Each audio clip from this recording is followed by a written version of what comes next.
नमस्कार साथियों, कैसे हैं आप सब। मैं उत्तम और आप सभी का एक बार फिर से स्वागत करता हूं आपके अपने परिवार जेई क्लासेस मेरठ परिवार में।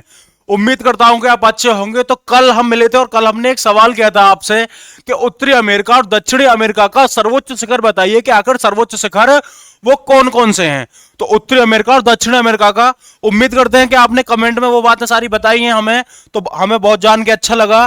तो चलते हैं और एक बार फिर से जिन लोगों ने नहीं बताया तो हम उन लोगों को बता दें कि उत्तरी अमेरिका और दक्षिण अमेरिका का जो सर्वोच्च शिखर है साथी, वो सर्वोच्च शिखर कौन सा है। तो साथियों यहां पर देखेंगे तो देखो, उत्तरी अमेरिका विश्व का तीसरा सबसे बड़ा महाद्वीप, और इसका साथियों जो सर्वोच्च शिखर है वो कौन सा है। तो साथियों माउंट मैकिनले। और इसकी साथियों समुद्र तल से हाइट कितनी है, 7190 मीटर। तो बहुत अच्छे आप लोगों ने आंसर किया कि उत्तरी अमेरिका का सर्वोच्च शिखर कौन सा है, वो है माउंट मैकिनले, और जिसकी समुद्री तल से जो हाइट है वो कितनी है, 6190 मीटर। इसी क्रम में हम दूसरा देखेंगे साथी, कौन सा, कि दक्षिणी अमेरिका। दक्षिणी अमेरिका, और साथियों इसका जो सर्वोच्च शिखर है वो कौन सा है। तो हमने बताया था इसका सर्वोच्च शिखर कौन सा है, आप लोगों ने भी बताया था कमेंट में, तो माउंट एकांक गुआ। तो एकांक गुआ क्या है साथी, इसका सर्वोच्च शिखर है, और 6991 मीटर इसकी क्या है साथियों, हाइट है। तो कितनी है साथी इसकी हाइट, 6991 मीटर। तो कल वाले जो दो सवाल हमने आप लोगों को दिए थे वो हम डिस्कस कर चुके हैं कि उत्तरी अमेरिका का सर्वोच्च शिखर कौन सा है, तो वो है साथियों माउंट मैकिनले 6190 मीटर की हाइट के साथ। और दूसरा सर्वोच्च शिखर कौन सा है, तो साथियों दूसरा सर्वोच्च शिखर है आपका माउंट एकांक गुआ 6991। असल में क्या है कि माउंट एकांक गुआ एक क्या है, ज्वालामुखी भी है, लेकिन साथियों ये क्या है, एक प्रसुप्त ज्वालामुखी है जो फट चुका है कभी, और लगभग इसके 10% फटने के चांसेस हैं और 90% फटने के चांसेस नहीं है। लेकिन सक्रिय ज्वालामुखी है तुम्हारा ओजस डेल सलाडो। तो सर्वाधिक ऊंचाई पर जो सक्रिय ज्वालामुखी है वो है ओजस डेल सलाडो। आगे हम बात करें किसके बारे में, आते हैं अपना टॉपिक, और ये है यूरोप। इसकी देखो, इस महाद्वीप के यूरोप की एक विशेषता है कि जो महाद्वीप है ना, कि विश्व का सबसे अधिक गुणों वाला महाद्वीप है। जैसे आप देखोगे कि इसकी जो तटीय रेखा चालू होती है वो यहां से चालू होती है, तो इस तरीके से इसकी ये यूरोप है, और ये लगभग मॉस्को रसिया से यहां तक है। तो तटीय रेखा साथियों इसकी कहां से चालू होती है, यहां से, और ये टेढ़ी मेढ़ी चलती हुई इस तरीके से। और ये कितनी दूरी तय करती है इसकी तटीय रेखा साथियों, ये दूरी तय करती है 68,000 किलोमीटर। तो जितने महाद्वीप हैं सभी महाद्वीपों में सबसे लंबी तटीय रेखा वाला जो महाद्वीप है वो कौन सा है, यूरोप। इसीलिए इसके अधिकांश देश साथियों तीनों ओर से किससे घिरे हुए हैं, समुद्र से घिरे हुए हैं। इसलिए इस महाद्वीप को प्रायद्वीपों का महाद्वीप भी कहते हैं। और आप सभी को पता होगा साथियों कि प्रायद्वीप का क्या होता है, जो तीनों ओर से पानी से घिरा होता है उसे हम बोलते हैं साथियों प्रायद्वीप। तो इसकी समुद्री जो सीमा है वो कितनी है, वो है साथियों 68,000 किलोमीटर। तो बेहतरीन बात पता चली आपको कि इसकी समुद्रीय सीमा जो है वो कितनी है साथी, 68,000 किलोमीटर। और इसके अधिकांश देश तीनों ओर से साथियों समुद्र से घिरे हुए हैं। इसलिए साथियों हम क्या कहते हैं, इसे प्रायद्वीपों का महाद्वीप।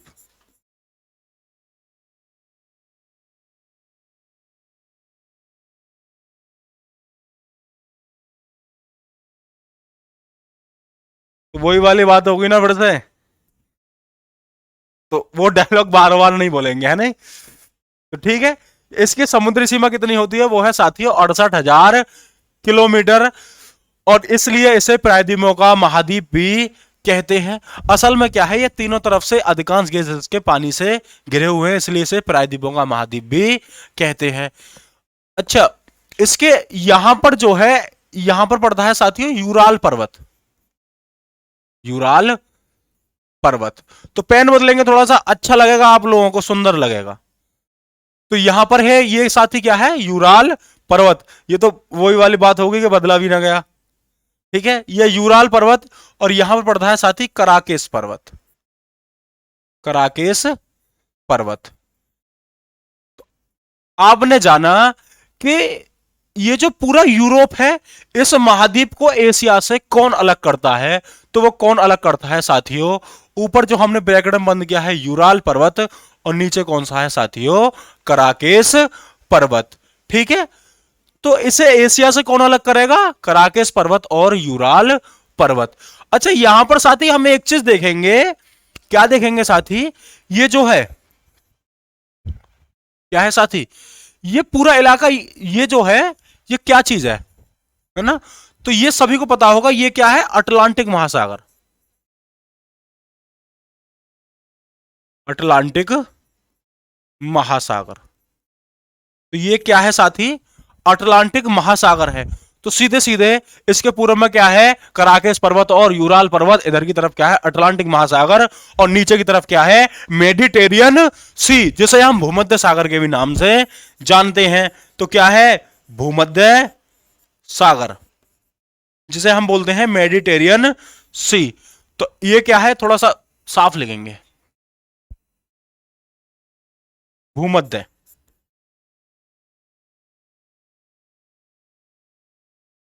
तो फिर से एक बार चलते हैं और बताते हैं फिर से। उम्मीद अब इस बार समझ में आ जाना चाहिए भाई, समझ में आएगा ना? तो इधर देखेंगे, इसके पूर्व में क्या है, कराकेस पर्वत, यूराल पर्वत, जो किसे किससे अलग करते हैं, इसे किससे करते हैं भाई, एशिया से अलग करते हैं। इसे अफ्रीका से कौन अलग करता है, तो अफ्रीका से अलग करता है नीचे वाला भूमध्य सागर। ऊपर है इसके आर्कटिक महासागर, इधर की तरफ है साथियों अटलांटिक महासागर। 68,000 किलोमीटर की सीमा के साथ इसे क्या बोलते हैं, महाद्वीपों का महाद्वीप भी कहते हैं। ठीक है, तो महाद्वीपों का महाद्वीप भी इसे कहते हैं। यूराल पर्वत उत्तरी अमेरिका, इसके बारे में डिस्कस कर चुके थे। माउंट मैकिनले है इसका सर्वोच्च शिखर, और दक्षिणी अमेरिका का है कौन सा, माउंट एकांक गुहा। तो उम्मीद करते हैं यहां पर चीजें आपको समझ में आई होंगी। इससे पहले हम इसमें जानने से पहले देखो, इतनी समझ में आ रही है, फिर से हमें मैप लेना पड़ेगा, लेकिन हम आपको चीजों को फिर से समझाएंगे कि और कौन चीज है इसमें इंपोर्टेंट क्या है। यहां पर जैसे देखेंगे, ये हमारा ब्लैंक पेज आ गया है ना, तो एक सेकंड होल्ड करेंगे, तो फिर से हम इसे लेंगे। देखिए साथी, हमने क्या ले लिया, ये फिर से ले लिया है ना। तो हमने पूरा पश्चिम उत्तर दक्षिण ये सारी चीजें जान ली। साथियों, ये यहां पर आप देख रहे हैं कि ये तो है आपका फ्रांस। ये क्या है साथी, ये है फ्रांस, सॉरी, ये क्या है साथी,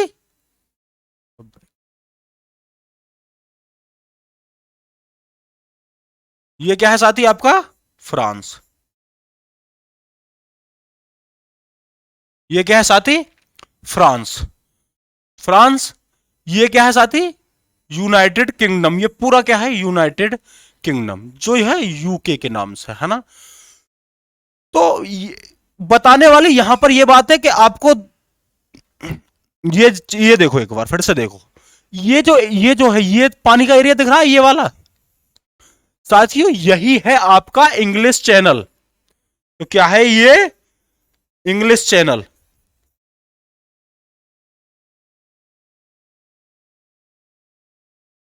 साथियों, ये क्या है, इंग्लिश चैनल। तो बताने वाली बात का क्या थी कि यूनाइटेड किंगडम को यूरोप की मुख्य भूमि से कौन अलग करता है? तो कौन अलग करता है, तो इंग्लिश चैनल अलग करता है। तो आपने जाना कि यूरोप की मुख्य भूमि से यूनाइटेड किंगडम को कौन अलग करेगा साथियों, इंग्लिश चैनल करेगा। तो कौन सा चैनल करेगा, इंग्लिश चैनल। और इनके जो जल संधि पाई जाती है वो कौन सी है साथियों, वो है कौन सी, डोवर जल संधि। इंग्लिश चैनल और उत्तरी सागर के बीच में जल संधि पाई जाती है, डोवर जल संधि, जो कि सीधे सीधे एक काल्पनिक जल संधि, वो बताती है कि उधर नॉर्थ सी का पानी है, इधर इंग्लिश चैनल का पानी है। तो सारी काल्पनिक रेखा है ना। ये आइसलैंड है, ऊपर यहां पर कहीं कहीं ना कहीं ग्रीनलैंड होगा। इसके मध्य जो संधि पाई जाती है वो कौन सी है, डेनमार्क जल संधि, डेनमार्क जल संधि। तो डेनमार्क जल संधि बताएंगे, फिर और बताएंगे, लेकिन जितनी बार हो जाएगा उतनी बार हमारे लिए अच्छा है। तो ये वाला है आइसलैंड, और ये है कौन सा साथियों आपका, ग्रीनलैंड। तो आइसलैंड और ग्रीनलैंड के मध्य क्या है, डेनमार्क जल संधि, जो कि क्या है, ऊपर क्या है उत्तरी सागर, नीचे क्या है अटलांटिक महासागर को क्या करती है, अलग करती है। मेडिटेरियन सी यानी भूमध्य सागर यहां से चलती है जेट स्ट्रीम। ये रहा ब्लैक सी, ये रहा आपकी कैप्सियन सी, है ना, जो क्या है ये जुड़ रहा है थोड़ा सा, है ना, ये पूरा पूरा एरिया क्या है ब्लैक सी का है, ठीक है। तो ये क्या है, कैस्पियन सागर, जो कि यूरोप और एशिया में पड़ता है, यूरोप में ही पड़ता, ये एशिया में पड़ता है ना। विश्व की सबसे बड़ी जो झील है वो कौन सी है, कैस्पियन सागर। तो हमने यहां पर देखा। अब यहां पर एक जो मैं हमेशा बताता हूं ना, मैं पहले बताया था यूके, फेवरेट क्वेश्चन है, मैं बार बार बताता हूं, पेपर में आता है। यूके, यूके जो बना है वो किससे बना है, एक तो है साथी आपका स्कॉटलैंड, आयरलैंड,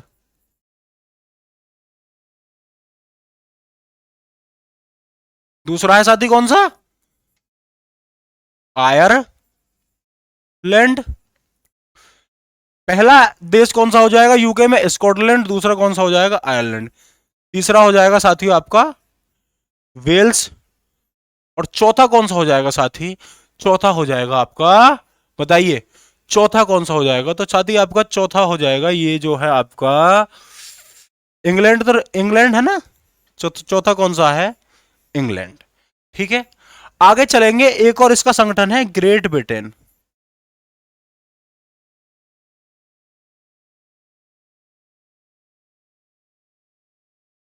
देखो इसे आयरलैंड की जगह उत्तरी आयरलैंड भी बोलते हैं कभी कभी, है ना, क्योंकि आयरलैंड का उत्तरी हिस्सा है, इसे उत्तरी आयरलैंड ही बोलते हैं। अगर इसको छोड़ दिया जाए तो बाकी सभी देशों को मिलकर बनता है ग्रेट ब्रिटेन, है ना। तो स्कॉटलैंड, दूसरा हो जाएगा साथी वेल्स, तीसरा हो जाएगा इंग्लैंड। तो यहां तक चीज समझ में आ रही है।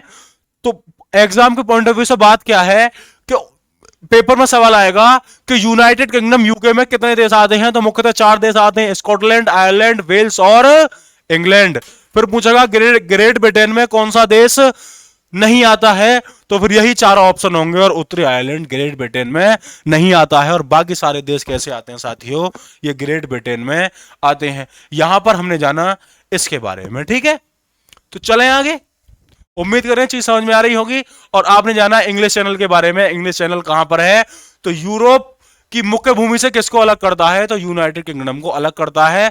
देखो आप देख पा रहे होंगे, मैं एक बार इसे मिटा रहा हूं, मिटाने से क्या ही फायदा है। देखो ये तो हो रहा आयरलैंड, है ना, और आयरलैंड का उत्तरी भाग उत्तरी आयरलैंड, यूनाइटेड किंगडम है ना, ये पूरा दिखाई दे रहा है। यहां पर कहीं वेल्स है, यहां पर, और इधर है ये वाला हिस्सा नीला वाला स्कॉटलैंड का। चलते हैं आगे की तरफ और जानेंगे यूरोप के बारे में। यूरोप में देखो साथियों 2 महत्वपूर्ण नदी बहती हैं, है ना, 3। देखो यूरोप की सबसे व्यस्त नदी कौन सी है,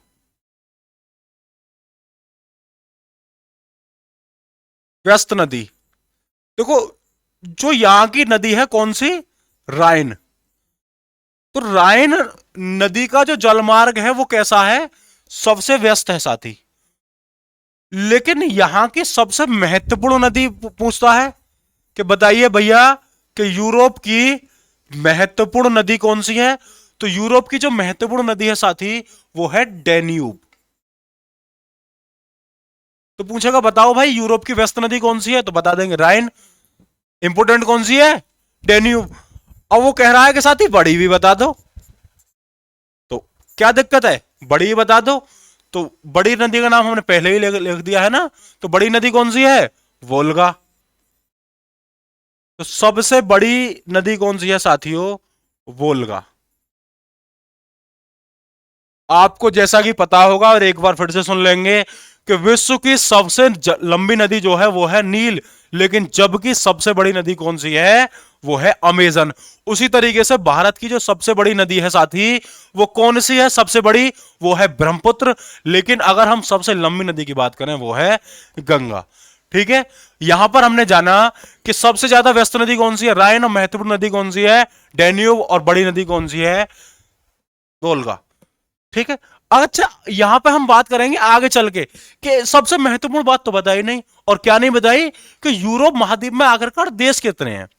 एशिया में थे 48, अफ्रीका में कितने थे बताइए, 54। फिर हम पहुंचे उत्तरी अमेरिका, वहां पर कितने थे 23।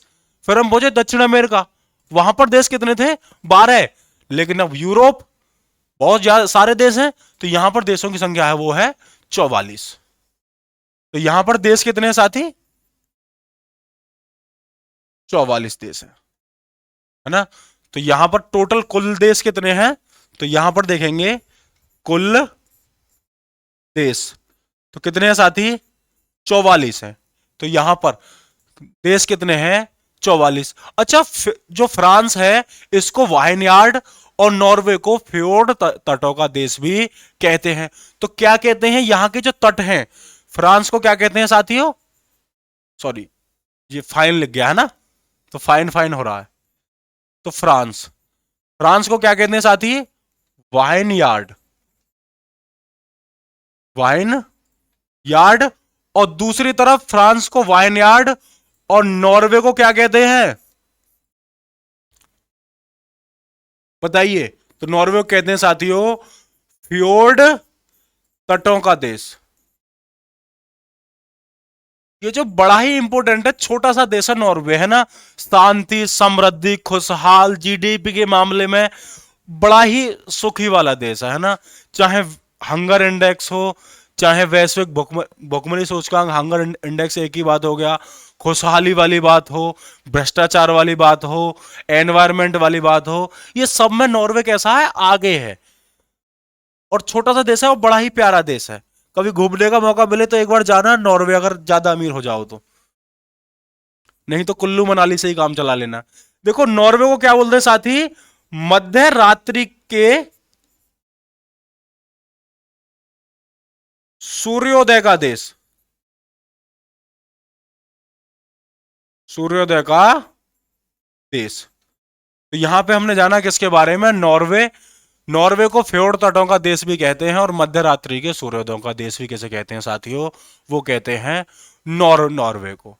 ठीक है, यहां पर एक सिटी है एबरगेंड, जो कि स्कॉटलैंड में पाई जाती है, और उस हम सिटी को किस नाम से जानते हैं, ग्रेनाइट सिटी के नाम से जानते हैं।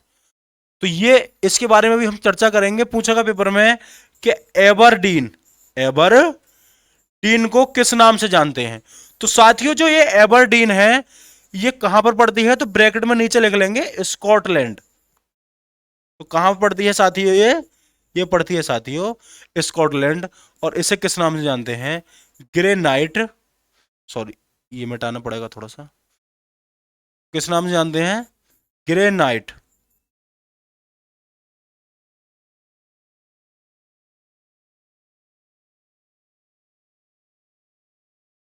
ग्रे नाइट सिटी के नाम से इसको जानते हैं।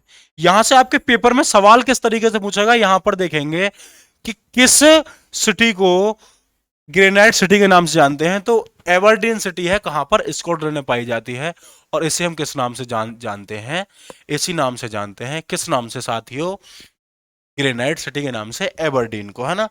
उम्मीद कर रहे हैं कि आपको यहां पर चीजें समझ में आई होंगी, और हमने पढ़ा यूरोप के बारे में महत्वपूर्ण तरीके से, है ना। तो एक बार आप देख सकते हैं, व्यस्त नदी राइन हो गई, महत्वपूर्ण नदी डैन्यूब, बड़ी वोल्गा, कुल देश 44, फ्रांस को वाइनयार्ड, नॉर्वे को फ्योर्ड तटों का देश, मध्यरात्रि के सूर्योदयों का देश एबरडीन, है ना। एक और दूसरी बात है ना, जो फ्रांस का शहर है पेरिस, है ना, वो सुराह और सुंदरियों के लिए प्रसिद्ध है। और आप जानते हैं कि विश्व की सबसे जो बेहतरीन जो वाइन बनती हैं वो यहीं पर बनती हैं। ठीक है साथियों, जो यहाँ पर जो सबसे बेहतरीन वाइन बनती है सुराह और सुंदरियों का जो देश है उसे फ्रांस बोला जाता है, फ्रांस की पेरिस सिटी को। उम्मीद करते हैं आपको चीजें यहाँ पर समझ में आई होंगी। और ये था हमारा यूरोप महाद्वीप, है ना। इसके बारे में हम यूरोप के बाद हम चर्चा करेंगे किसके बारे में साथियों, अफ्रीका महाद्वीप, सॉरी किसके बारे में, ऑस्ट्रेलिया महाद्वीप के बारे में, है ना। उससे पहले एक और जान लेते हैं कि यहां पर एक पर्वतमाला है,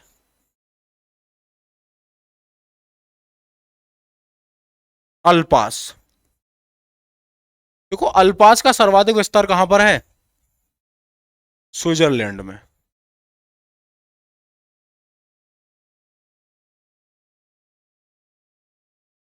तो यहां पर देखेंगे साथियों कि यहां की जो प्रमुख पर्वतमाला है वो है अल्पास, है ना।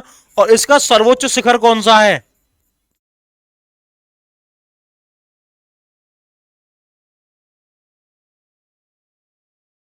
सुनो, तो यहां पर सर्वोच्च शिखर कौन सा हो जाएगा? तो माउंट एलब्रुस हो जाएगा सर्वोच्च शिखर। तो साथियों यहां पर जो सर्वोच्च शिखर है वो कौन सा है? Mount Elbrus. आप फिर बताना है, यहां पर सवाल आ गया आपके लिए कि माउंट एलब्रुस की हाइट बताना। बताओगे बहुत अच्छा लगेगा, नहीं तो कल अगली क्लास में तो मैं आपको बता ही दूंगा। तो यहां पर सर्वोच्च शिखर कौन सा है? तो साथियों यहां पर है सर्वोच्च शिखर माउंट एलब्रुस। तो यहां का जो सर्वोच्च शिखर कौन सा है? Mount Elbrus. तो साथियों ये था आपका कौन सा यूरोप महाद्वीप। कुल देश 44, प्रमुख नदी डेन्यूब, और व्यस्त नदी रायन, और वो सबसे बड़ी नदी वोल्गा। एलब्रुस 5633 मीटर, और इसे प्रायद्वीपों का प्रायद्वीप है ना। और एक अंतिम बात, अंतिम टॉपिक पर डिस्कस करते हुए इस महाद्वीप को खत्म करेंगे। एक है यहां का यूक्रेन। इसे विश्व का अन्न भंडार ही बोला जाता था।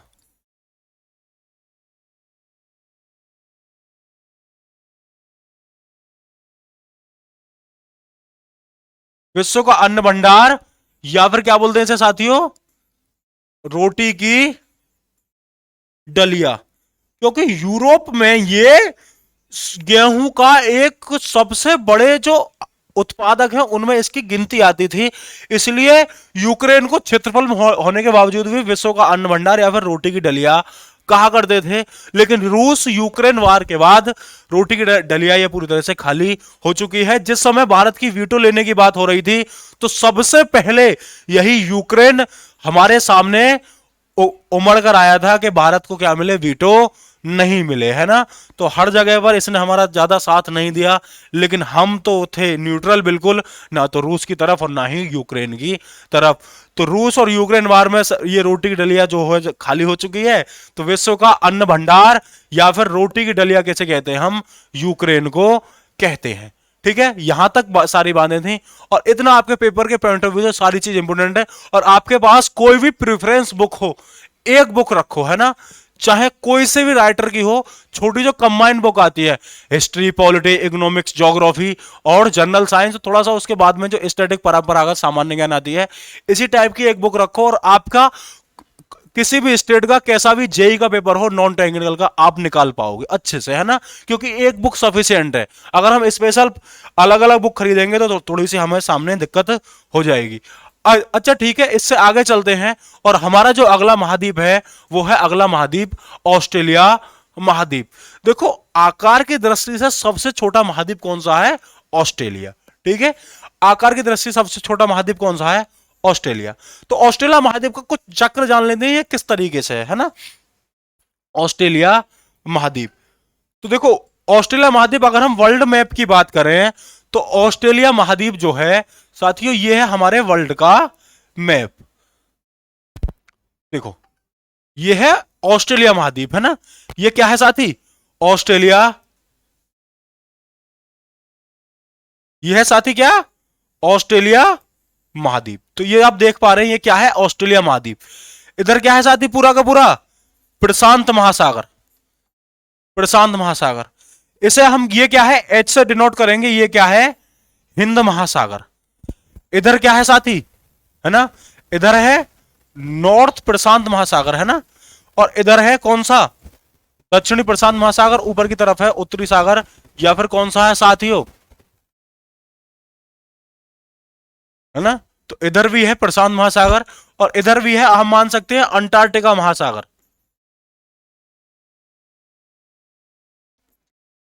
तो बात बताने वाली थी कि वर्ल्ड मैप में ऑस्ट्रेलिया कहां पर दिखता है। तो वर्ल्ड मैप में ये दिखता है आपका ऑस्ट्रेलिया। तो वर्ल्ड मैप में ऑस्ट्रेलिया कहां पर है? तो वर्ल्ड मैप में ऑस्ट्रेलिया यहां पर है।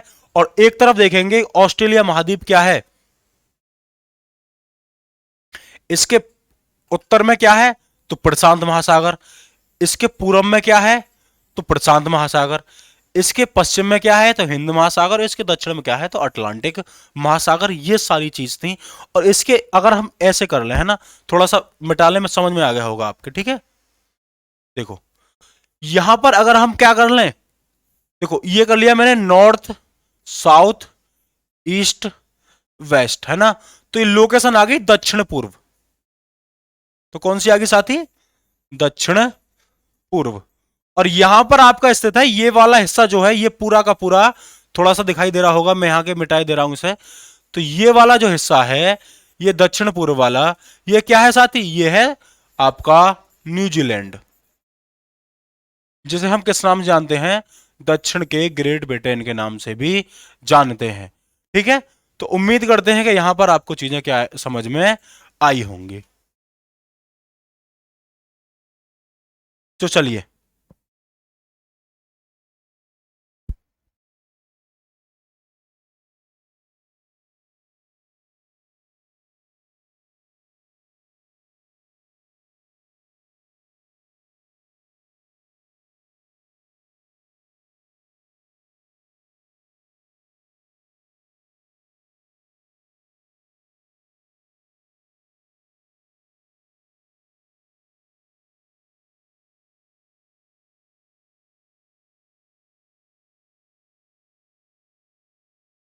ठीक है साथियों, तो इसे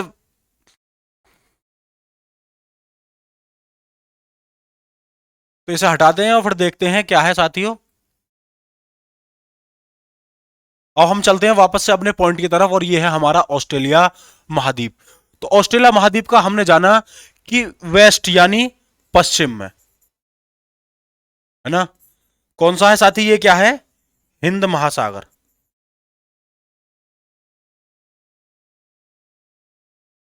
पश्चिम में क्या है साथी, हिंद महासागर।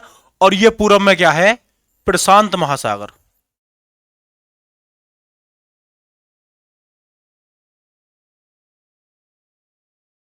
इधर क्या है साथी, ऊपर की तरफ ये पूरा इलाका, इधर वाला कौन सा है, यहां तक तो हिंद महासागर आ रहा है। और ये पूरा इलाका जो है, ये वाला इलाका, ये है साथी आपका प्रशांत महासागर का।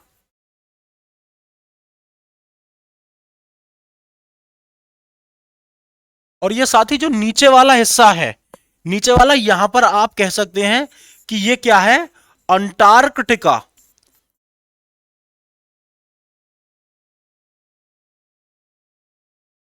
अब आपके दिमाग में बार बार आ रही होगी कि महासागर तो तीन ही है, तीन ही पढ़े थे, ये बार बार अंटार्कटिका क्यों बता रहे हैं। तो देखो साथियों, जो हमारा वो है वर्ल्ड के हिसाब से, अब डाटा चेंज हो चुका है।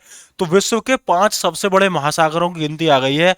पहला है प्रशांत महासागर, दूसरा है अटलांटिक महासागर, तीसरा है हिंद महासागर, चौथा है आर्कटिक महासागर जो ऊपर वाला है, और पांचवा जो महासागर है वो है साथियों अंटार्कटिक महासागर। तो अब महासागर कितने हो चुके हैं, मुख्यतः तो तीन ही है, लेकिन छोटे छोटे को दो मिलाकर दो और महासागर बन गए हैं। कौन से, पांचवा महासागर की संख्या दे दी गई है अंटार्कटिक महासागर को, और ऊपर वाला आर्कटिक महासागर काफी पहले से ही था, है ना। तो यहां पर हमने जाना कि ऑस्ट्रेलिया महाद्वीप में कि पूरब में क्या है, प्रशांत महासागर, उत्तर में क्या है, प्रशांत महासागर, दक्षिण में क्या है, अटलांटिक महासागर, और इधर क्या है साथियों, पश्चिम में क्या है, हिंद महासागर। तो ऑस्ट्रेलिया महाद्वीप के बारे में आपको ये सारी चीजें समझ में आई होंगी, पूरब में क्या है, पश्चिम में क्या है, उत्तर में क्या है, दक्षिण में क्या है, और ऐसा दिखता है पूरा ऑस्ट्रेलिया महाद्वीप। तो ब्रैकेट में लिखेंगे थोड़ा सा काले रंग में, है ना। तो ये क्या है, विश्व का सबसे छोटा महाद्वीप।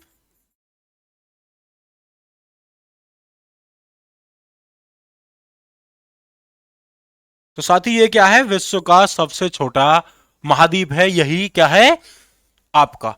आगे चलते हैं हम इसके बारे में थोड़ी थोड़ी डाटा। अब आपने देख लिया कि पूर्व में पश्चिम में क्या है, तो फिर से चलेंगे हम नए पेज के साथ।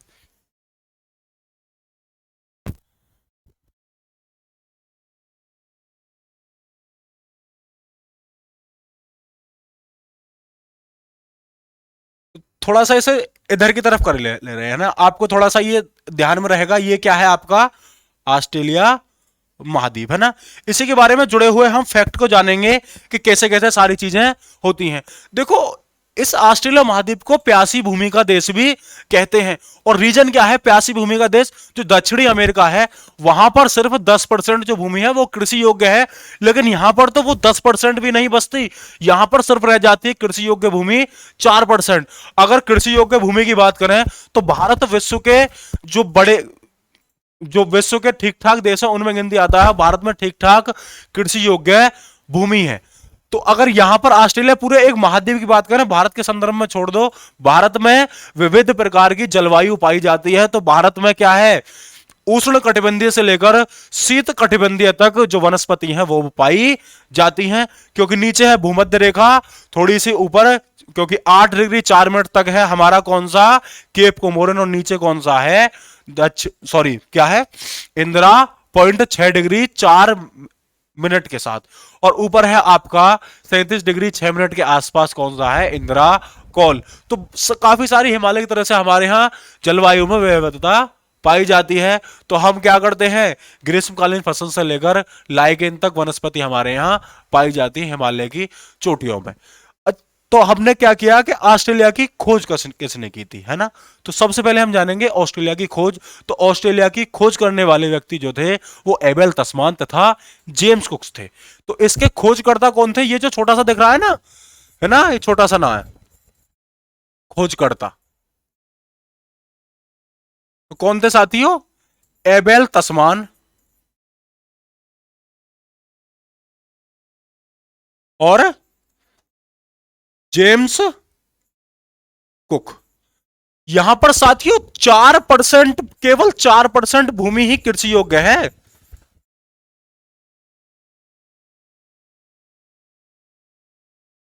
कृषि योग्य, और इसी कारण से इसे क्या बोलते हैं, प्यासी भूमि का देश।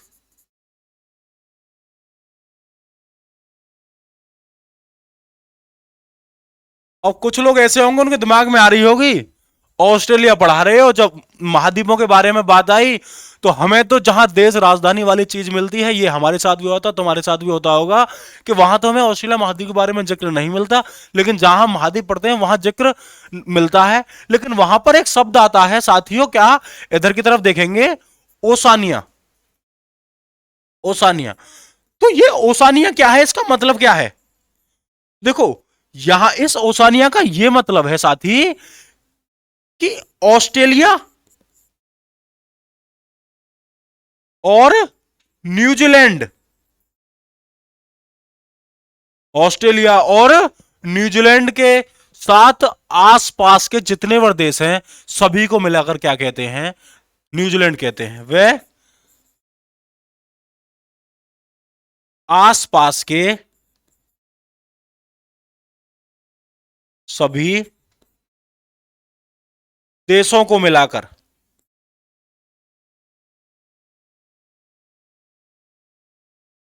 क्या कहते हैं, ओसेनिया कहते हैं। तो समझ में आया, उम्मीद करता हूं ये ओसेनिया नामक वर्ड आपको समझ में आया होगा कि ओसेनिया क्या है, ऑस्ट्रेलिया, न्यूजीलैंड व आसपास के सभी छोटे बड़े देशों को मिलाकर हम किस नाम से जानते हैं साथियों, तो ओसेनिया के नाम से हम जानते हैं। तो समझ में आया कि ओसेनिया क्या है। खोजकर्ता कौन थे, एबेल तस्मान, जेम्स कुक। 4% भूमि क्या है, कृषि योग्य है, ठीक है। अच्छा ये जो है यहां पर इसका ओसेनिया, ओसेनिया और या फिर हम कह सकते हैं ऑस्ट्रेलिया। ऑस्ट्रेलिया का 3 चीजों में बड़ा नाम आता है ना, एक तो ऑस्ट्रेलिया में बॉक्साइट ज्यादा होता है, दूसरा सीसा ज्यादा होता है, और ये ऊन का सबसे बड़ा निर्यातक है। तो ऊन, ऑक्साइड और सीसा यहां पर विश्व में सबसे ज्यादा होता है। विश्व में यह, देखो फर्स्ट पोजीशन की बात कर लेंगे, है ना, फर्स्ट पोजीशन।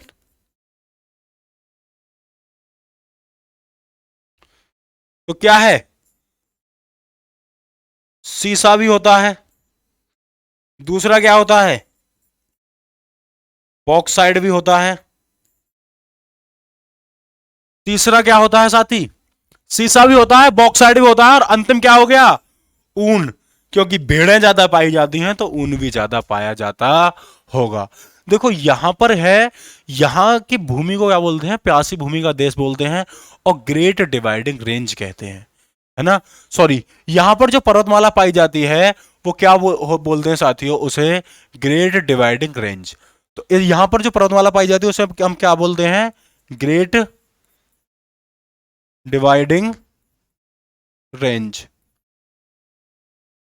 यहां की जो प्रमुख पर्वतमाला है, तो क्या है साथी, प्रमुख पर्वतमाला।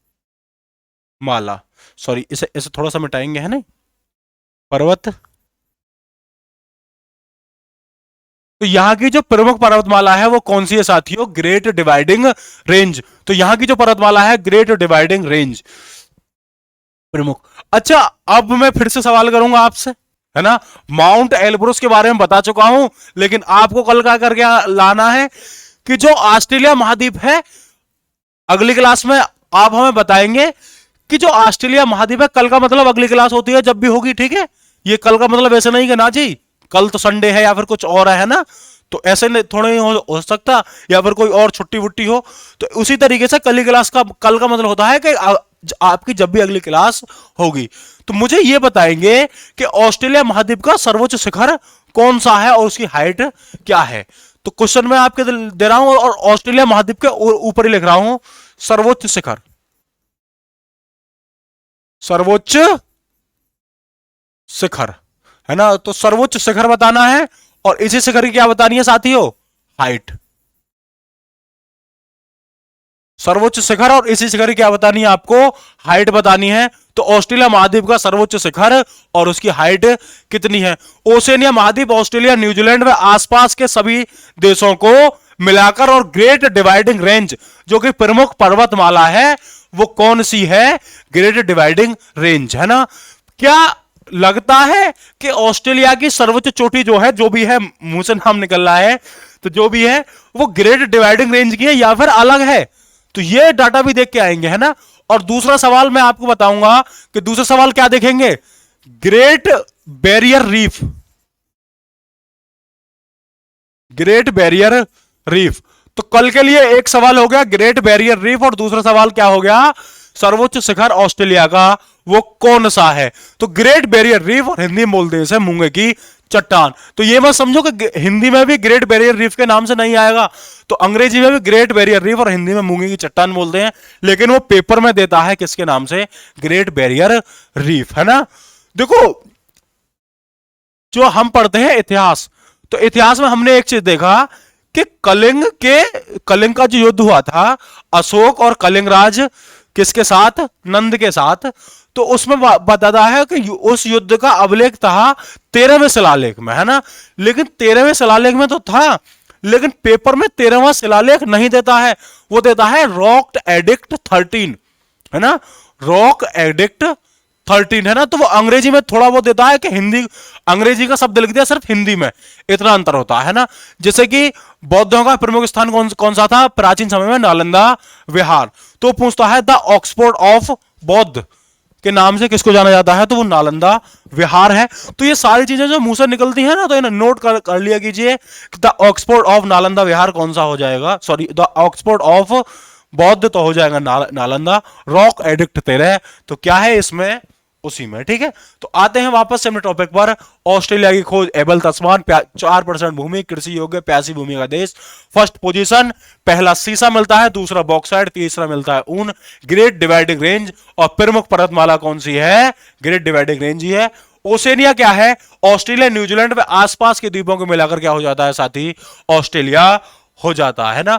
तो कल के लिए 2 सवाल, सर्वोच्च शिखर बताना है और ग्रेट बैरियर रीफ के बारे में बताना है, कहां पर पाई जाती है, मूंगे की चट्टान है, कैसे कैसे ये वर्क करती है, ठीक है। तो उम्मीद करते हैं कि चीजें यहां पर आपको समझ में आई होंगी, और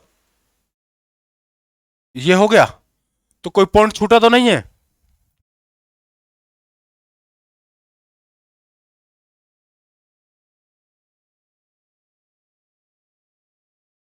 चलिए, है ना। आगे एक जानेंगे, इसके जो हमने दिखाया था दक्षिण पूर्व में, तो एक था न्यूजीलैंड, न्यूजीलैंड, इसे क्या बोलते हैं साथी, दक्षिण का ग्रेट ब्रिटेन, दक्षिण का ग्रेट ब्रिटेन। तो दक्षिण का ग्रेट ब्रिटेन साथी हम कैसे बोलते हैं? तो न्यूजीलैंड को दक्षिण का ग्रेट ब्रिटेन हम कहते हैं। आपके पेपर के पॉइंट ऑफ व्यू से इतनी बात इंपोर्टेंट थी। अंत में एक बात पे मैं ऑस्ट्रेलिया महाद्वीप को खत्म करता हूं कि ऑस्ट्रेलिया महाद्वीप में कुल देश कितने हैं? तो साथियों कितने देश हैं? 14 देश है ना, 14 देश। तो एशिया में कितने थे? 48। ठीक। अफ्रीका में 54। उत्तरी अमेरिका में कितने थे? 23। दक्षिण अमेरिका में 12। और फिर यूरोप में 44। और इधर कितने हो गए साथियों? इधर हो गए 14। ये सारी जनरल बातें थी ऑस्ट्रेलिया महाद्वीप के बारे में। प्यासी भूमि का देश, ऊंट भी काफी मात्रा में यहां पर मिलते हैं। तो आगे हम जानेंगे इसके बारे में अंटार्कटिका महाद्वीप। ठीक है साथियों, अंटार्कटिका महाद्वीप के बारे में हमारे लिए थोड़ी सी इंपोर्टेंट है ना, तो इतनी ही बात करेंगे जितनी हमें इंपोर्टेंट है। कौन सा है आपका? अंटार्कटिका।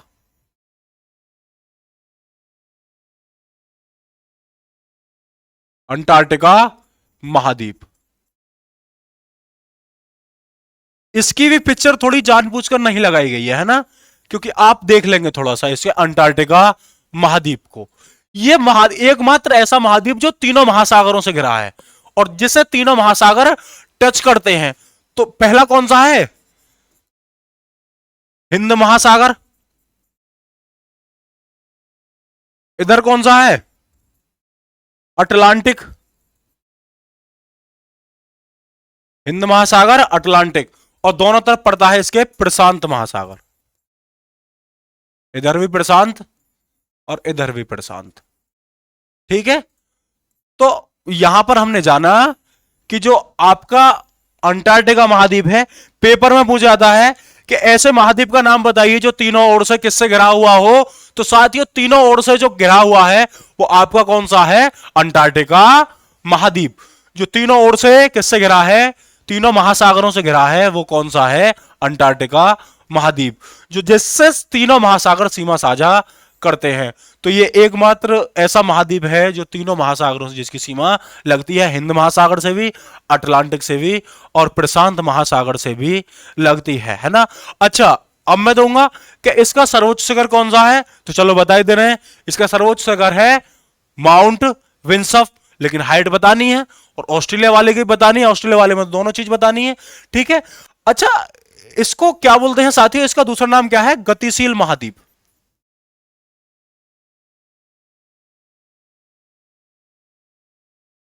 गतिशील महाद्वीप। क्या इसके पास कार है जो ये कार से जाता है? नहीं। ये गतिशील महाद्वीप या फिर इसे श्वेत महाद्वीप के भी नाम से जानते हैं। क्या साथियों?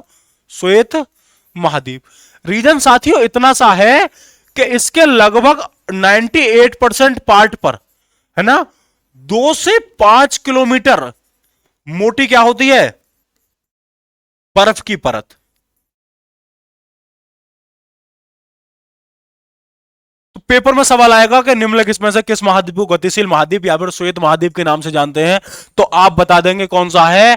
अंटार्कटिका महाद्वीप है, जिसे हम श्वेत महाद्वीप और किस नाम से जानते हैं? गतिशील महाद्वीप के नाम से जानते हैं। रीजन क्या है कि इसके 98 हिस्से पर क्या है? 2 से 5 किलोमीटर मोटी क्या रहती है साथियों? बर्फ की चादर रहती है। दूसरा क्या है? लगभग इसका जो बाकी बचता है 2% हिस्सा, है ना, सर्दियों के दिनों में तो इस 2% हिस्से पर ही बर्फ रहती है। लेकिन जैसे आती है गर्मी, है ना, तो कब आता है साथी? गर्मी का समय। जब आता है साथी गर्मी का समय, तो गर्मी के समय क्या हो जाता है? इसमें क्या दिखाई देता है? मैदान, है ना। तो इसीलिए, है ना, तो इसीलिए आकार में परिवर्तन हो गया ना। आकार में परिवर्तन कैसे हो गया कि 99% हिस्सा कभी, सॉरी 98% हिस्सा कभी तो बर्फ से घिरा था और सर्दियों के दिनों में पूरा का पूरा 100% हिस्सा किससे घिर गया साथी? तो किससे घिर गया हमारा 100% हिस्सा? बताइए। बर्फ से घिर गया, इसलिए इसे श्वेत महाद्वीप, है ना। एक बार केबीसी में सवाल आया था, मेरा सवाल खुद गलत हुआ था, है ना। वहां पर दे रखा था, देखो केबीसी में आया, पेपर में ना आया, है ना, तो कह नहीं सकते कुछ भी। तो केबीसी में पूछा गया था अमिताभ बच्चन के द्वारा कि भाई बताइए कि विश्व का सबसे बड़ा जो मरुस्थल है वो कौन सा है। और मैं अक्सर बताता हूं, मैंने पहले बताया कि मरुस्थल 2 प्रकार के होते हैं, अंटार्कटिका और सहारा।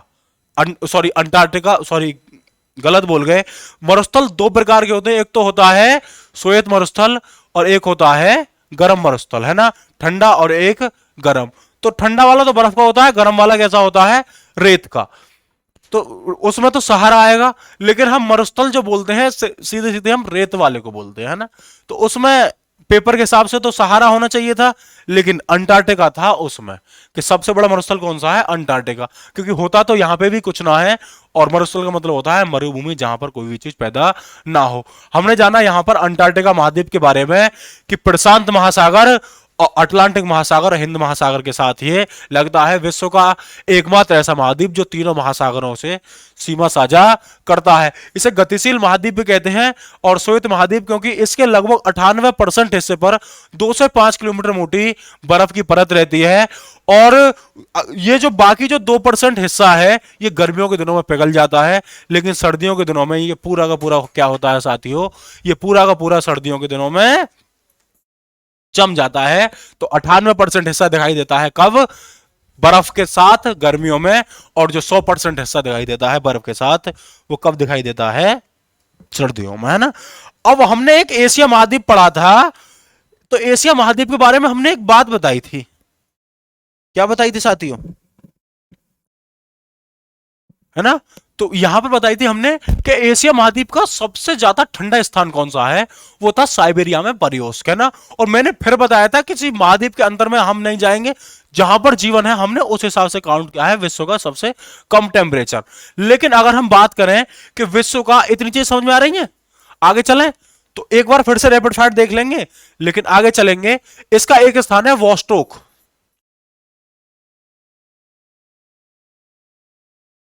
इसका कौन सा स्थान है साथी, वॉस्टोक। इसका जो साथी तापमान नोट किया गया है वो कितना नोट किया गया है, सॉरी, माइनस, ये बार बार ऐसा हो रहा है,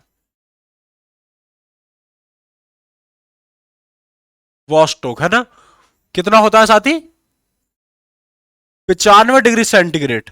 और वो भी किसमें साथी, ब्रैकेट में बंद करके दे रहा हूं, लेकिन ये भी माइनस दिखाई नहीं देगा थोड़ा सा, है ना।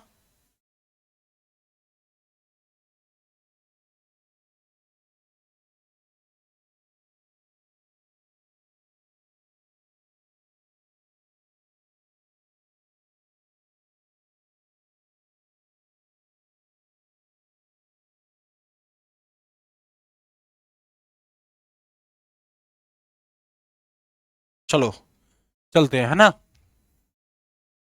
हाथ से मिटाई ले रहे हैं हम इसे। चलो साथी, ये क्या है, वॉस्टोक। यहां पर जो वॉस्टोक है इसका जो तापमान है वो सबसे कम नोट किया गया है, कितना, -95 डिग्री सेंटीग्रेड। तो यहां पर जो तापमान नोट किया गया है साथी वो कितना नोट किया गया है, -95 डिग्री सेंटीग्रेड, है ना। थोड़ा सा बार बार ऐसे आ रहा है, थोड़ा सा क्लियर सा ना दिखाई दे रहा है ना। वॉस्टोक -95 डिग्री सेंटीग्रेड, अभी तक सबसे कम तापमान, है ना। अब ऐसा महाद्वीप है कि भाई, अगर अंतरिक्ष की बात करें तो अंतरिक्ष में भारत की तरफ से जाने वाला पहला व्यक्ति कौन था, राकेश शर्मा। महिलाओं में कौन थी, महिलाओं में कौन थी, कल्पना चावला थी ना।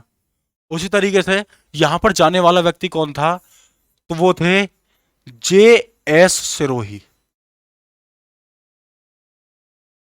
जो कि यूपी के उत्तर प्रदेश के बुलंदशहर जिले के निवासी थे। जे एस सिरोही, तो बुलंदशहर वाले खुश हो जाओ, है ना, कि जे एस सिरोही कहां से थे साथियों, मान के चलो कि भारत की तरफ से, तरफ से अंटार्कटिका पर कदम रखने वाले प्रथम व्यक्ति,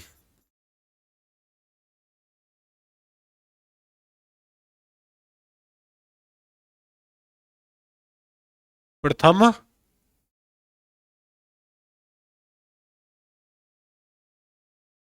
तो भारत की तरफ से अंटार्कटिका महाद्वीप पर पहले जो कदम रखने वाले व्यक्ति थे वो थे जे एस सिरोही। ये नॉर्मल अगर पूछे तो तुम बता दो कि यूपी से थे, है ना। और यूपी के एग्जाम में तो खैर क्या ही पूछेगा, तो बता देना जो बुलंदशहर वाले हैं वो बुलंदशहर से थे, ठीक है। लेकिन ये पूछेगा कि भारत की तरफ से अंटार्कटिका महाद्वीप पर कदम रखने वाले पहले व्यक्ति कौन थे, तो वो थे साथियों जे.एस. सिरोही। जिस जगह पर ये इन्होंने पहला कदम रखा था और जहां पर ये रुके थे, उस स्थल को सिरोही स्थल के नाम से जाना जाने लगा, है ना।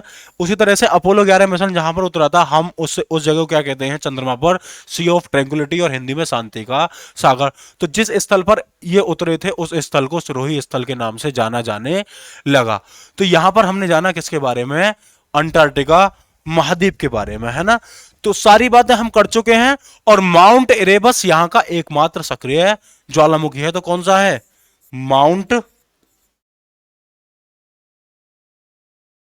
इरेबस, है ना, यहां का एकमात्र सक्रिय ज्वालामुखी है।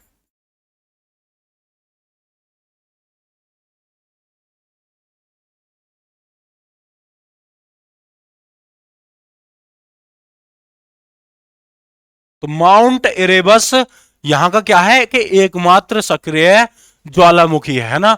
और अंतिम एक शब्द के साथ हम इस अंटार्कटिका महाद्वीप को खत्म करते हैं। और यहां पर जो प्रमुख वनस्पति पाई जाती है, साथ ही उस वनस्पति यहां पाई जाने वाली वनस्पति कौन सी है, मांस तथा लाइकेन। ऐसा नहीं है कि ये मांस तथा लाइकेन सिर्फ यहीं पर पाई जाती हैं, हमारे भारत में भी हिमालय की जो ऊपर ऊपर वाला हिस्सा है जिसे हम हिमाद्री के नाम से जानते हैं, वहां पर भी ये मांस तथा लाइकेन, मतलब शीतोष्ण कटिबंधी होती है, ये शीत कटिबंधी, है ना, जहां पर बिल्कुल फ्रीजर जोन होता है और माइनस में टेम्परेचर होता है, वहां पर पाई जाती है मांस तथा लाइकेन, है ना। ऐसा ना है कि धान की खेती कर लोगे वहां पर, है ना। तो हमने जाना एक बार अंटार्कटिका महाद्वीप के बारे में देखेंगे थोड़ा सा पीछे हटके, कि एकमात्र ऐसा महाद्वीप जो तीनों महासागरों से जुड़ा है, प्रशांत महासागर, अटलांटिक महासागर, हिंद महासागर। गतिशील महाद्वीप भी कहते हैं और श्वेत महाद्वीप भी कहते हैं इसको, बर्फ के कारण श्वेत महाद्वीप। गतिशील महाद्वीप का कारण क्या है कि 98% हिस्से पर हमेशा 2 से 5 किलोमीटर मोटी क्या रहती है, बर्फ रहती है। लेकिन 2% हिस्से पर गर्मी के दिनों में क्या दिखाई देता है, मैदान दिखाई देता है। इसी कारण से, और सर्दी में तो पूरा 100% ही हो जाएगा। यहां पर देखेंगे वॉस्टोक जो सबसे कम टेम्परेचर चेक किया गया है यहां पर -95, है ना। माउंट विंसप यहां का सर्वोच्च शिखर था। जे.एस. सिरोही भारत की तरफ से इस पर कदम रखने वाले पहले व्यक्ति थे, सिरोही स्थल। तो माउंट रेवस एकमात्र सक्रिय ज्वालामुखी है और वनस्पति मांस तथा लाइकेन पाई जाती हैं। तो आपसे मैं एक अंत में सवाल करके छोड़ के जाऊंगा कि भाई मुझे ये बताइए, क्या बताओगे, इंपोर्टेंट जो तुम्हें कुछ लग रहा हो कि भाई क्या क्या क्या चीज है कि ये टॉपिक होना चाहिए था, है ना।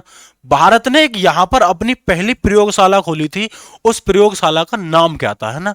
तो मैं कल डिस्कस करूंगा आपसे, लेकिन उससे पहले बताएंगे कि भारत ने यहां पर पहली जो, सॉरी नाम ही आ रहा है ना, तो पहली जो प्रयोगशाला खोली थी वो कौन सी थी, है ना। तो यहां पर आप प्रयोगशाला का नाम बताएंगे। तब तक के लिए हम लगभग अगले 10 मिनट में विश्व की सबसे महत्वपूर्ण जल संधियों के बारे में चर्चा करेंगे। और वो विश्व की सबसे महत्वपूर्ण जल संधियां कौन कौन सी है ना। तो आंख नाक कान सभी खुले रखेंगे और सीधे होकर बैठेंगे, और विश्व की और जल संधियों से आपके पेपर में सवाल आएगा ही आएगा, है ना। तो यहां पर देखेंगे प्रयोगशाला से हमने आंसर दे दिया, अब हम देखेंगे विश्व की प्रमुख जल संधियों के बारे में, है ना। तो हम निकाल लेते हैं क्या, विश्व का मैप, क्योंकि विश्व के मैप के बिना विश्व की जल संधि होना संभव नहीं है, ठीक है। देखिए, तो ये विश्व का मैप आ गया, है ना। तो उम्मीद करते हैं कि इतने से हम आपको समझा पाएंगे, ठीक है। देखो, ये सभी को पता है ये क्या है, ग्रीनलैंड। ये क्या है साथी, ग्रीनलैंड। तो यहां पर देखेंगे ग्रीनलैंड, ऊपर से शुरू कर रहे हैं, ग्रीनलैंड। ये साथी क्या है, आइसलैंड। मैं सामने खड़ा हूं, मैं साइड में होकर लिखता हूं, है ना, आइसलैंड। यहां पर एक जल संधि पाई जाती है इस तरीके से, है ना, और इस जल संधि का नाम है डेनमार्क। मिटाई दे रहे थोड़ा सा, इस जल संधि का नाम क्या है साथी, डेनमार्क, ठीक है। उम्मीद कर रहे हैं कि यहां पर चीज समझ में आई होगी कि डेनमार्क जल संधि किसके किसके मध्य पाई जाती है, ग्रीनलैंड तथा आइसलैंड के मध्य पाई जाती है डेनमार्क जल संधि। और देखो इधर क्या है, तो मैं 8 बना रहा हूं, अटलांटिक महासागर, और इधर मैं क्या लिख रहा हूं,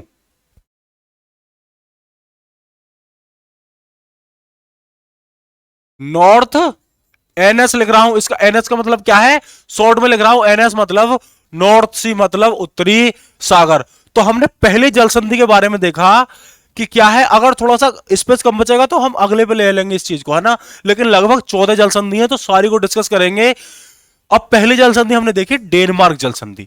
तो डेनमार्क जल संधि आपको समझ में आ रही होगी कि डेनमार्क जल संधि ग्रीनलैंड व आइसलैंड के मध्य है, और किसको अलग करती है, उत्तरी सागर और अटलांटिक महासागर को अलग करती है। ये आपकी डेनमार्क जल संधि है ना। देखो ये जो है, ये थोड़ा सा ये हो गया। अच्छा, यहां पर ये ग्रीन ग्रीन वाला हिस्सा दिखाई दे रहा होगा ना, तो ये है आपका रसिया, और ये वाला हिस्सा अलास्का वाला। और ये जो पानी का हिस्सा इतना दिखाई दे रहा है आपको, यहीं पर है क्या साथियों, बेरिंग जल संधि, बेरिंग जल संधि। तो डेनमार्क के बारे में समझे, तो रसिया तथा अलास्का के बीच में क्या पड़ती है साथियों, बेरिंग जल संधि। और बेरिंग जल संधि हमारे 14 की 14 जल संधियों में, या फिर 20 हो 14 हो, कुछ कितनी भी हो, सबसे पहले नंबर में मैं मानता हूं, आप लोग भी मानते हैं कि बेरिंग जल संधि, और उसके बाद भारत की जो पाक जल संधि है, ये महत्वपूर्ण जल संधियां हैं। ठीक है, तो बेरिंग जल संधि सबसे महत्वपूर्ण जल संधि है। और बेरिंग जल संधि जो है साथी, ये है अंतरराष्ट्रीय तिथि रेखा के समांतर, अंतरराष्ट्रीय तिथि रेखा के समांतर, समांतर। तो ये बेरिंग जल संधि क्या है, अंतरराष्ट्रीय तिथि रेखा के समांतर, है ना। नीचे पड़ता है बेरिंग सागर और ऊपर पड़ता है चुक्ची सागर। तो सागरों की बात कर लें तो कौन सा सागर है, बेरिंग सागर, और नीचे कौन सा है साथी, चुक्ची सागर। तो बेरिंग सागर और चुक्ची सागर, है ना। तो अंतरराष्ट्रीय तिथि रेखा के समांतर कौन सी है, बेरिंग जल संधि, और ये पड़ती है बेरिंग सागर, चुक्ची सागर। और देश की बात करें तो रसिया, और जो अलास्का के अधीन है, वो अलास्का किसके अधीन है, वो है अमेरिका के अधीन, है ना। तो यूएस के अधीन है ना, यूएस मतलब यूनाइटेड स्टेट ऑफ अमेरिका। तो यूएसए लिखेंगे, ठीक है। तो मैं ए नीचे लिख दे रहा हूं, फिर ज्यादा मिट जाएगा शायद, लग रहा है मुझे, है ना। तो अलास्का तो ठीक है, लेकिन यूएस ए, तो अंतरराष्ट्रीय तिथि रेखा, ठीक। अब यहां पर हमने दो जल संधि डिस्कस की, कौन सी, डेनमार्क और ये। अच्छा, यहां पर एक जल संधि है ना, ऐसे करके, और इस जल संधि को क्या बोलते हैं साथियों, ये वाली जो जल संधि है, ये है साथियों मैगलन, मैगलन जल संधि। तो बड़े ही प्यार से कर रहे हैं ना, आंख नाक खोलकर समझेंगे, मैगलन जल संधि। अगर देश के संबंध में बात करें तो देश पड़ता है साथियों कौन सा, चिली, जहां पर नाइट्रेट तांबे का भंडार है पूरा। तो मैगलन जल संधि, इधर क्या है, प्रशांत महासागर, और इधर क्या है साथियों, अटलांटिक महासागर, है ना। तो प्रशांत महासागर और अटलांटिक महासागर को अलग करती है कौन सी, मैगलन जल संधि, चिली के मध्य, ठीक है। तो मैगलन जल संधि किसको अलग करती है साथियों। इससे पहले हम एक और जल संधि के बारे में जानेंगे, कौन सी है, पाक जल संधि, पाक जल संधि, है ना। तो ये भी महत्वपूर्ण जल संधि है। और ये देखो इधर की तरफ है कौन सी, ये जो है ऊपर ऊपर की तरफ है क्या, बंगाल की खाड़ी, बंगाल की खाड़ी, और नीचे की तरफ है साथी क्या, मन्नार की खाड़ी। तो देखो यहां पर देखेंगे नीचे की तरफ क्या है, पाक जल संधि, और पाक जल संधि के बीच में भारत और श्रीलंका के बीच में बंगाली खाड़ी और मन्नारी खाड़ी। और देश की बात करें तो कौन सा है, पाकिस्तान लिख रहा हूं मैं, पाकिस्तान तो है ही नहीं, तो भारत और श्रीलंका। तो साथियों आज लगभग 14 जल संधियों में से हमने जो महत्वपूर्ण 14 थी हमारे द्वारा कराई जाने वाली, हमने 4 जल संधि क्या कर ली है, कंप्लीट कर ली हैं। तो डेनमार्क जल संधि एक बार फिर से देखेंगे, ग्रीनलैंड व आइसलैंड, और अगर सागरों की बात करें तो अटलांटिक महासागर और उत्तरी सागर। बेरिंग जल संधि किसके मध्य पड़ती है, तो अंतरराष्ट्रीय तिथि रेखा के समांतर है बेरिंग सागर और चुक्ची सागर। देश की बात करें तो एक तरफ रसिया, एक तरफ अलास्का। मैगल जल संधि चिली में पड़ती है और ये प्रशांत महासागर और अटलांटिक महासागर को अलग करती है। और आप पाक जल संधि के बारे में तो जानते हैं ना। तो उम्मीद करते हैं कि आपको क्लास पसंद आई होगी। आज के लिए इतना ही रखते हैं। Thank you.